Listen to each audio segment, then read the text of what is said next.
हजारों साल पहले एक युद्ध के मैदान में एक संत ने एक राजकुमार से कहा था, अगर तुम इस दुनिया को जीतना चाहते हो तो पहले खुद के भीतर की अशांति पर विजय पाओ। आज की दुनिया में भी यह लाइन उतनी ही सच है, क्योंकि असली युद्ध बाहर नहीं, हमारे चाहने और भटकने के बीच चलता है। इमेजिन कीजिए, एक व्यक्ति एक छोटे से कमरे में बैठा है। कोई सोशल मीडिया नोटिफिकेशन नहीं, कोई बैकग्राउंड म्यूजिक नहीं, सिर्फ एक नोटबुक, एक पेन और दिमाग की धड़कन जैसी शांति। वो वहां 3 घंटे से बैठा है और उसी कमरे में वो एक ऐसा आइडिया लिख रहा है जो आने वाले सालों में लाखों लोगों की जिंदगी बदल देगा। उसका नाम था कार्ल जंग, साइकाइट्रिस्ट जिसने साइकोलॉजी की दुनिया में रिवॉल्यूशन ला दिया। और यह सब कैसे पॉसिबल हुआ? सिर्फ एक चीज से, और वो है डीप वर्क। कैल न्यूपोर्ट भी यही कहते हैं, अगर आज की दुनिया में आप रेयर बनना चाहते हो, वैल्यूबल बनना चाहते हो, तो डीप वर्क आपकी सबसे बड़ी ताकत बन सकती है। क्योंकि इस दुनिया में सब डिस्ट्रैक्टेड है। लाखों लोग रोज कंटेंट कंज्यूम करते हैं, बट जो लोग कंटेंट को गहराई से क्रिएट करते हैं, वो लोग दुनिया में सबसे हाई पेड, सबसे रिस्पेक्टेड और सबसे पावरफुल बन जाते हैं। अब आप सोचेंगे डीप वर्क क्या है? हम इसको इस तरीके से समझ सकते हैं कि ऐसा काम जो आपकी पूरी मेंटल फोकस और एनर्जी लेता है, जहां आप किसी एक इम्पॉर्टेंट चीज में इतने खो जाते हो कि टाइम रुक सा जाता है। जब आप डीप वर्क करते हो, आपकी लर्निंग स्पीड बहुत तेज होती है, क्रिएटिविटी बढ़ती है और आप ऐसे काम कर पाते हो जिसे नॉर्मल लोग ईयर्स में नहीं कर पाते। तो चलिए जानते हैं हम किस तरीके से डीप वर्क कर पाएंगे। इसके लिए क्या रूल्स है? रूल नंबर 1, वर्क डीपली, यानी गहराई में काम करो। जैसे अगर कोई साधु हिमालय में बैठकर ध्यान करता है, तो वो शांति पाने के लिए दुनिया से दूर जाता है। आज अगर कोई व्यक्ति अपनी लाइफ में कुछ बड़ा क्रिएट करना चाहता है, उसे भी उसी तरह से मॉडर्न डिस्ट्रैक्शन से दूर हो जाना पड़ेगा। यही है डीप वर्क का पहला रूल, वर्क डीपली। और इसके लिए कुछ स्टेप्स हैं। जैसे पहला स्टेप, रिचुअल बनाओ, यानी कि एक deep work ritual. Cal Newport कहते हैं, जब भी आप डीप वर्क करना चाहते हो तो एक छोटा सा रिचुअल फिक्स करो। जैसे रोज सुबह 6 से 9 बजे तक फोन एयरप्लेन मोड पर ही कर देना है, और एक खास जगह फिक्स कर देना, टेबल या कोई कॉर्नर, जहां सिर्फ डीप वर्क होता है। साथ ही एक छोटी सी तैयारी, जैसे कि पानी की बोतल, नोटबुक, सिर्फ वही चीजें जो उस काम से रिलेटेड हो उस टेबल पर रहनी चाहिए। ऐसे रिचुअल्स आपके ब्रेन को सिग्नल देते हैं कि ये टाइम नॉर्मल नहीं, डीप जोन वाला टाइम है। स्टेप 2, एक डेडलाइन सेट करो। जब एग्जाम 2 दिन बाद होता है, तो हम एक रात में पूरी किताब कवर कर लेते हैं। क्यों?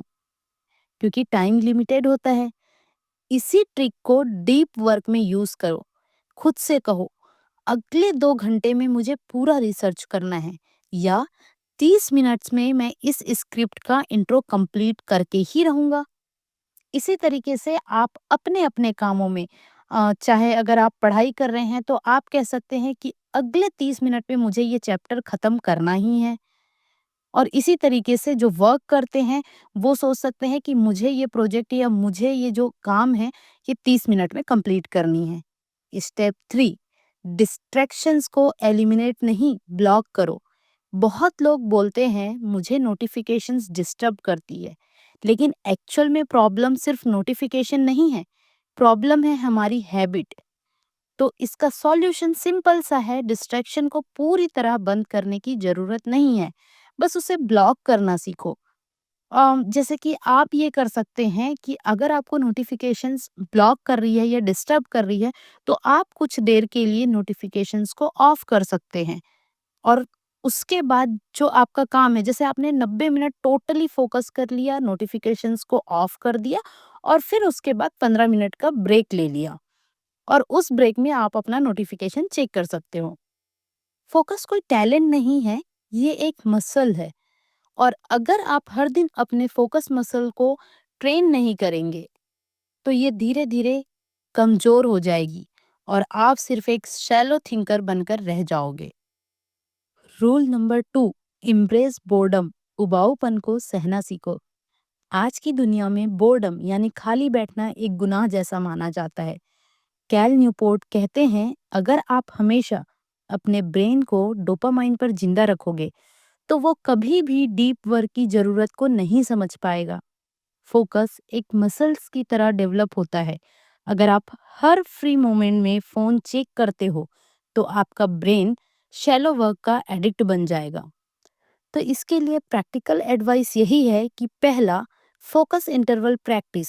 मतलब सबसे पहले आप कोशिश कीजिए कि आप बिना मोबाइल के 30 मिनट तक अपना काम करते हैं, बिना नोटिफिकेशन चेक किए, बिना मोबाइल देखे।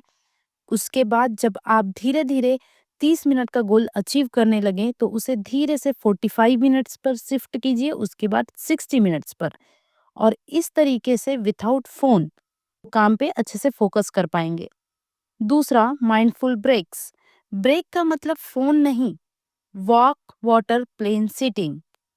मतलब जरूरी नहीं है कि जब आप फ्री हैं तब आप मोबाइल ही देखें। आप उस टाइम पे वॉक कर सकते हैं, मेडिटेशन कर सकते हैं या शांत एक जगह पर चुपचाप बैठ सकते हैं। जैसे आपने देखा होगा कि जब जो बच्चे यूपीएससी या आईआईटी स्टूडेंट्स होते हैं, जो घंटों बिना फोन के बैठ पाते हैं क्योंकि उनकी कंसंट्रेशन पावर सामान्य से कई गुना ज्यादा होती है। अगर आप हर फ्री टाइम में फोन उठाते रहेंगे तो आपका ब्रेन कभी गहरे काम की जरूरत समझ ही नहीं पाएगा और यही हैबिट आपकी पूरी प्रोडक्टिविटी खा जाएगी। Rule number 3, quit social media. Social media को जरूरत के हिसाब से यूज करो। कैल न्यूपोर्ट यह नहीं कहते कि सोशल मीडिया छोड़ दो, वो सिर्फ कहते हैं उसे उतना ही यूज करो जितना आपकी जिंदगी में वो वैल्यू ऐड करता है। अगर मान लीजिए आप एक सोशल मीडिया ऐप को 30 दिन के लिए फोन से निकाल दो और फिर सोचो कि लाइफ बेटर हुई या नहीं, और अगर हाँ तो उसे परमानेंट डिलीट करो। अगर जरूरी लगे तो सिर्फ काम के लिए लिमिटेड यूज करो। आप क्रिएटर बनो, कंज्यूमर मत बनो। चलिए इसे एक और उदाहरण से समझते हैं। अगर आप रोज इंस्टाग्राम इस्तेमाल करते हो, दिन भर में छोटे छोटे गैप्स पर आप ऑटोमेटिकली इंस्टा खोलते हो, scrolling, reels, random videos.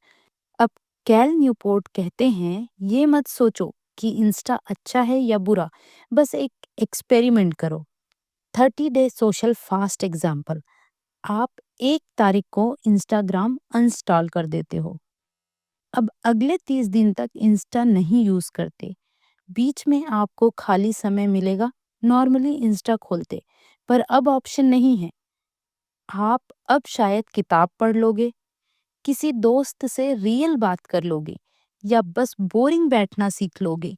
Rule 2 की तरह 30 दिन पूरे होने पर आप सोचो, क्या मेरी जिंदगी में कोई कमी आई? क्या मैं ज्यादा फोकस कर पाया?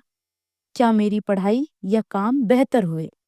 अगर आंसर है हाँ, लाइफ बेटर हुई, तो इंस्टा परमानेंट डिलीट कर दो।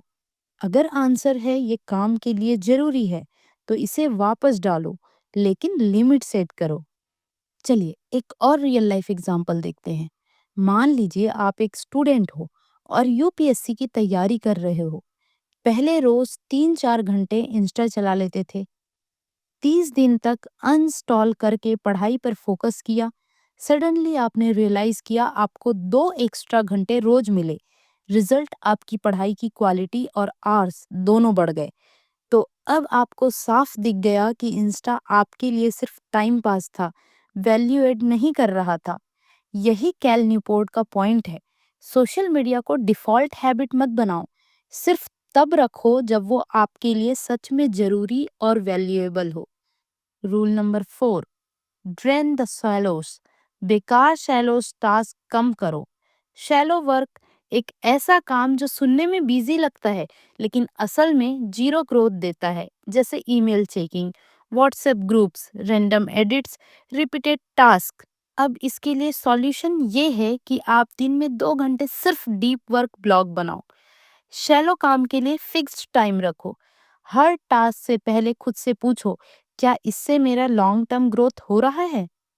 जब आप वॉक पर हो या ट्रैवल कर रहे हो, उस समय पर मोबाइल स्क्रॉल करने की जगह किसी एक सवाल पर गहराई से सोचो। जब माइंड भटके, जेंटली वापस लाओ। यही प्रोडक्टिव मेडिटेशन है जो डीप थिंकर्स डेवलप करते हैं। इस किताब ने मुझे ये सिखाया है कि सक्सेस सिर्फ हार्ड वर्क या टैलेंट से नहीं आती। असली गेम है डीप वर्क। आज सबको क्विक डोपामिन चाहिए, रील्स, नोटिफिकेशंस, वैलिडेशंस, लेकिन जो इंसान बोर्डम को एक्सेप्ट